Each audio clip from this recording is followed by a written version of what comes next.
At the beginning of 1917, the USA was still neutral.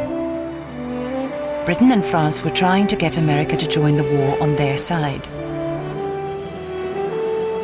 But the Americans were only prepared to sell weapons and lend money to the Allies.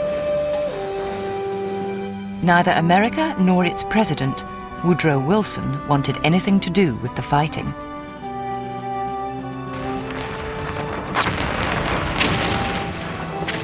In the end, it wasn't the Allies that made America join the fight, it was Germany.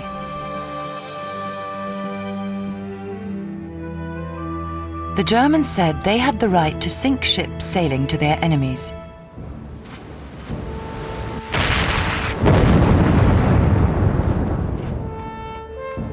And it didn't matter if there were neutral Americans aboard. The most famous ship to be sunk was the Lusitania in 1915.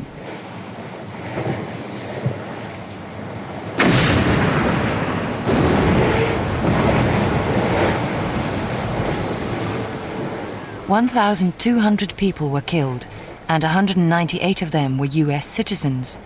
But even then, President Wilson said the USA should remain neutral.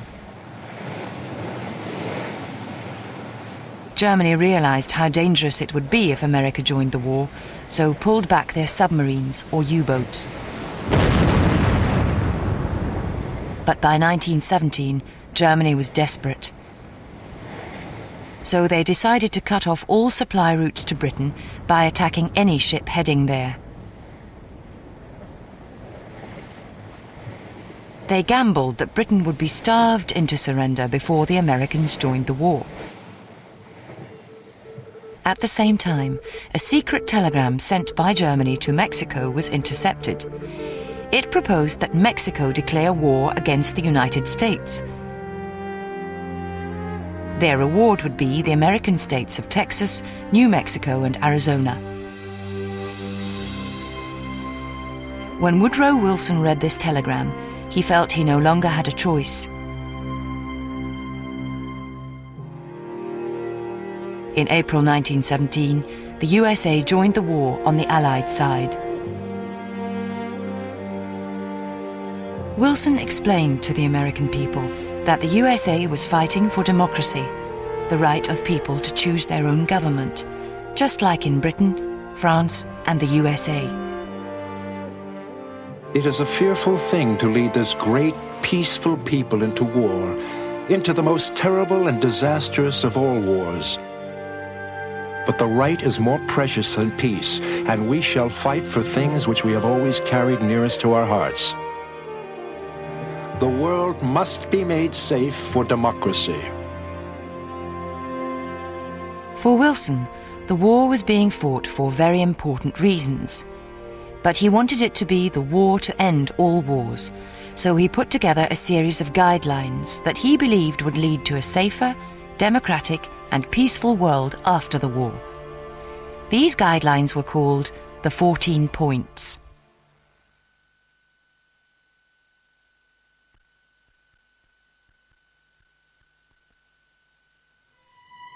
In Germany and Austria, the situation for the ordinary people was going from bad to worse. Since 1916, they had suffered severe shortages of everything, including food. But for the soldiers, there was some hope. A revolution in October 1917 took Russia out of the war, so Germany no longer had to fight on two fronts. All their troops could be sent to the west.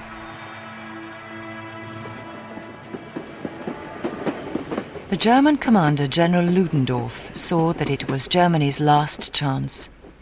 He decided to launch a massive attack on the Allies, which he believed would break the stalemate and win the war. Rudolf Binding was one of 1 million German soldiers secretly assembled along a 50-mile stretch near to the Somme. The troops are packed in positions so tight that those in the front have been there for the last 10 days. For weeks past, ammunition has been hauled and hauled night after night to be piled in mountains round the guns.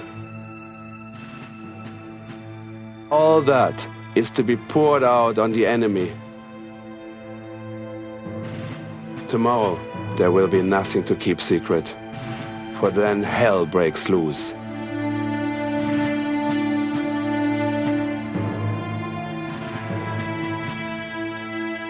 At 4:40 a.m. on March the 21st, 1918, German artillery began firing. In just 4 hours, over 1 million shells, many of them filled with poison gas, fell on the British lines. Specially trained groups of German stormtroopers, armed with machine guns and flamethrowers, broke through the British lines.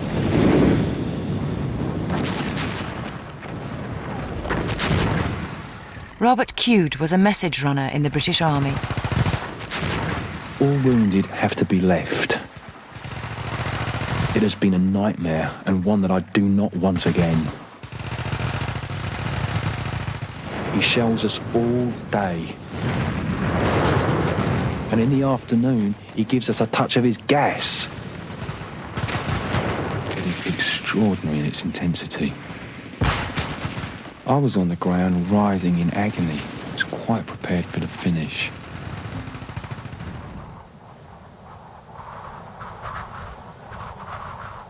In 4 days, the German army advanced 14 miles, the greatest gain of territory since the stalemate of 1914.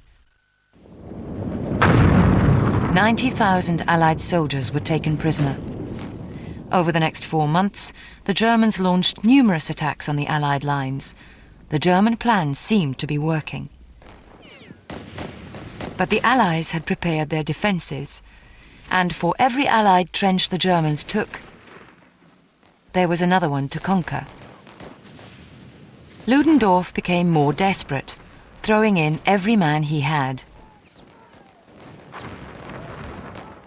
Australian Cyril Lawrence was at the battle. To him, all the Germans were Fritz. The other day, Fritz made 13 attacks upon our little front. As usual, he came in mass. At one place, 7 waves, shoulder to shoulder. But all he got was a devil of a hiding. Our machine guns had the day of their lives.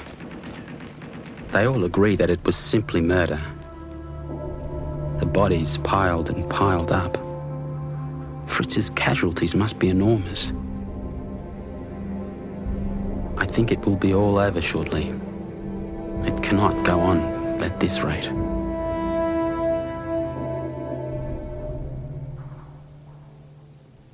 Now it was the Allies' turn to attack.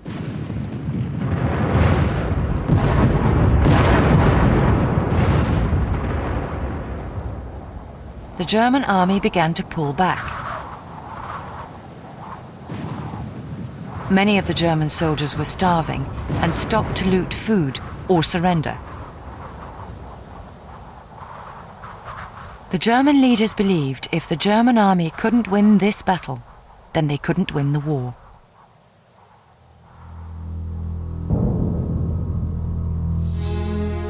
The Kaiser was told that Germany was going to lose the war. The army had failed, and there were problems with the navy as well.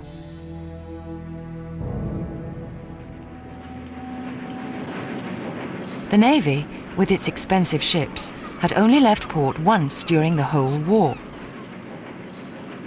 All the sailors were bored and felt badly treated.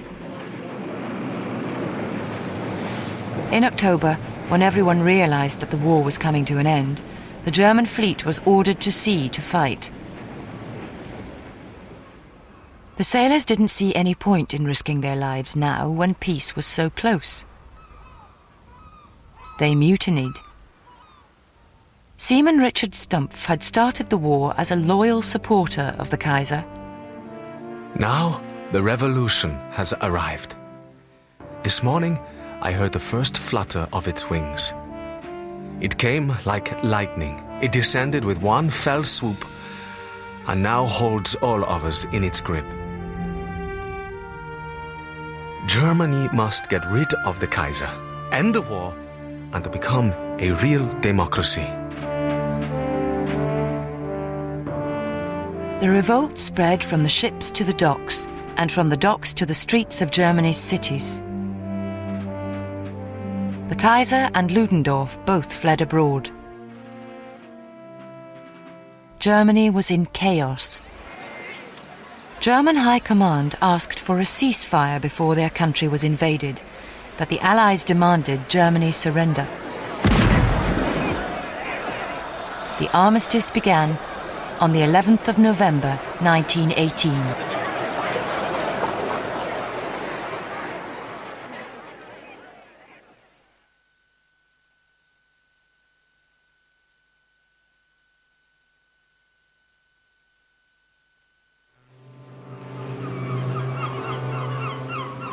In December 1918, Woodrow Wilson set off for the Paris Peace Conference. Germany looked to the president to negotiate a fair peace for them based on his 14 points. Wilson thought this was his chance to remake the world. In his 14 points, it said that all peoples everywhere should be able to decide who should rule them. He also wanted to set up an international peacekeeping organization called the League of Nations to prevent another world war.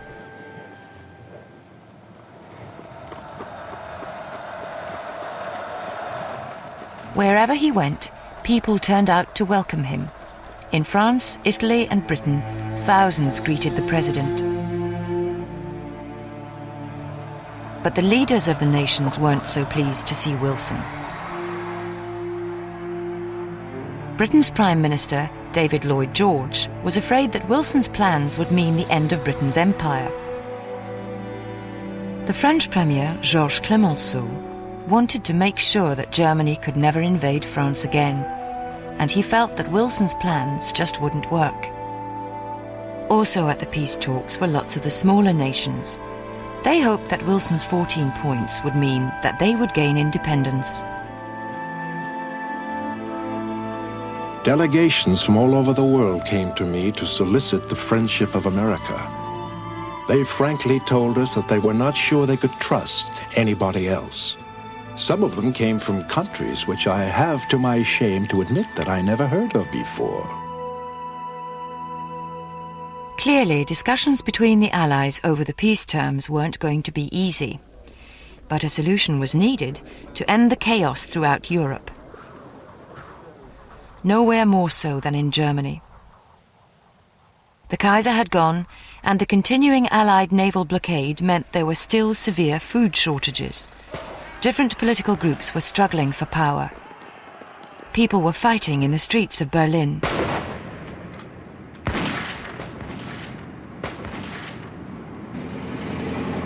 Germany's new government used ex-soldiers to restore order. In just a few days, in January 1919, over 1,000 people were killed or wounded.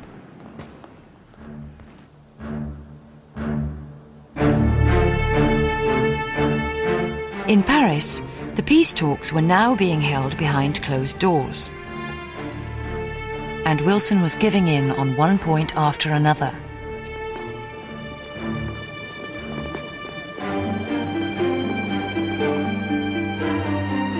A young British diplomat, Harold Nicholson, was called in to advise the leaders.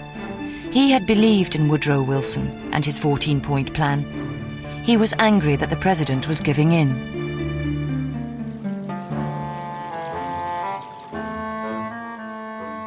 The door opens. A grand room with the windows open upon the garden and the sound of water sprinkling from a fountain. Clemenceau, Lloyd George and President Wilson had pulled up armchairs and crouch low over the map. It's appalling that these ignorant men should be cutting parts of the world to bits, as if they were dividing a cake. During the afternoon, there is the final revision of the frontiers of Austria. Hungary is divided up, lazily, carelessly. Then another frontier. Then tea and macaroons.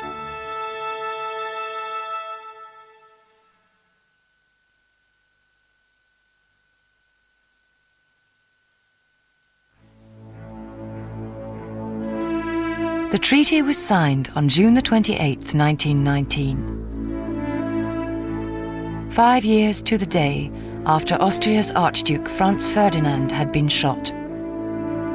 The spot chosen for the signing was the Palace of Versailles in Paris.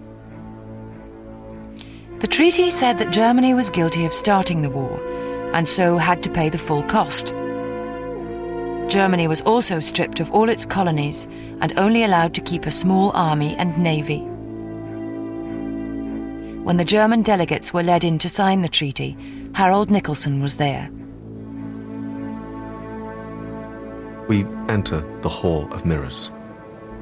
Through the door, alone and pathetic, come the 2 German delegates.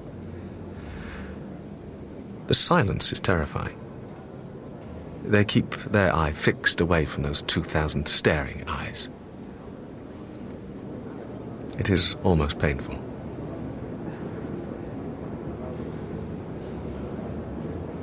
They sign.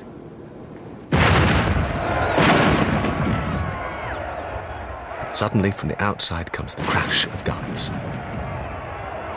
thundering a salute. A treaty had been signed, but many believed that it had been done too quickly, and that a real peace had not been made.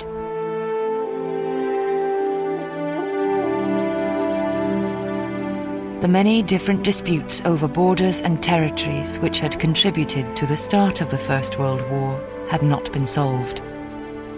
Germany felt humiliated and resentful that they were forced to accept complete responsibility and pay such a high price.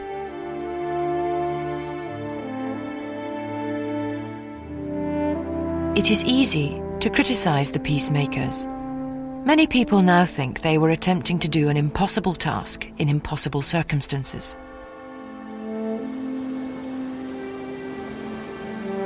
The peace didn't seem to be worth all the lives that had been lost.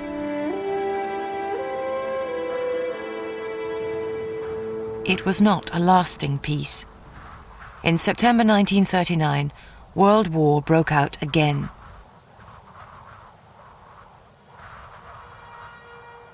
The children of 1919 would become the soldiers who had to fight and die in it.